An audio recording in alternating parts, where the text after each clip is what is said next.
రాష్ట్రం నుంచి అప్పట్లో తెలంగాణ ఆంధ్ర కలిసి ఉన్న రాష్ట్రం నుంచి IT exports, IT and ITS exports, IT and IT related exports చూస్తే 5,660 కోట్లు.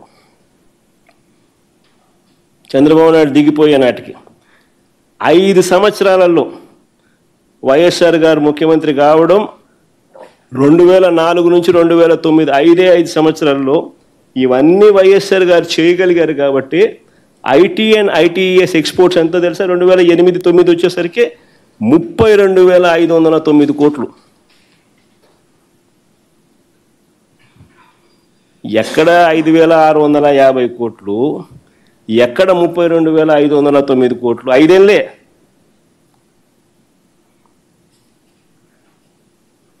ఆ తర్వాత సెకండ్ టర్మ్ వచ్చేసరికి దగ్గర రాజశేఖర రెడ్డి గారు సెకండ్ టర్మ్, ఆయన చనిపోయినా కానీ ఆయన గెలిపించి ఇచ్చిన ప్రభుత్వంలో ఆయన కొనసాగింపుగా జరిగిన దాంట్లో, ఎందుకంటే ఇవన్నీ అయిపోయి చేశాడు కాబట్టి ఆ టైం అయిపోయేసరికి 2013-14 వచ్చేసరికి 57,000 కోట్లు ఐటీ ఎక్స్పోర్ట్స్ హైదరాబాద్ నుంచి.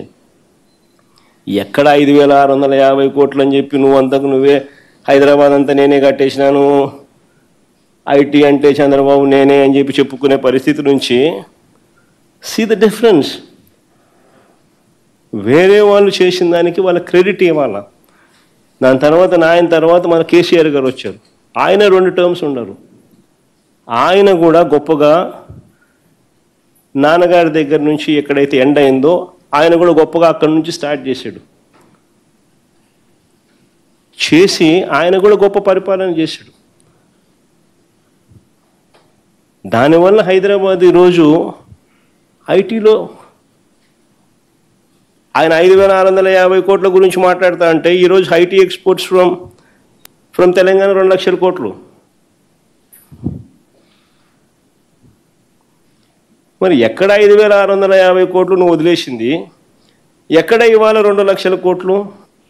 మన మధ్యలో 20 ఏళ్లలో ఇంత జరిగితే అది నేనుంటే నాన్ చేసింది మాత్రమే చెప్పా.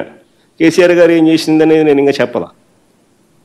అది చెప్పకనే మొత్తం నేనే చేసిన హైదరాబాద్ మొత్తం నాదే అంటే ఎట్లుంటుంది?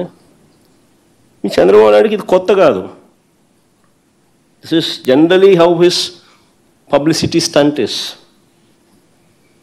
క్రెడిట్ వేరే వాళ్ళకి ఎవరికైనా కూడా ఇవ్వడు. వేరే వాళ్ళకు ఇవ్వాల్సిన డ్యూ క్రెడిట్ వాళ్ళకి ఇవ్వకపోవడం చంద్రబాబు నాయుడుకున్న దుర్మార్గమైన నైజం.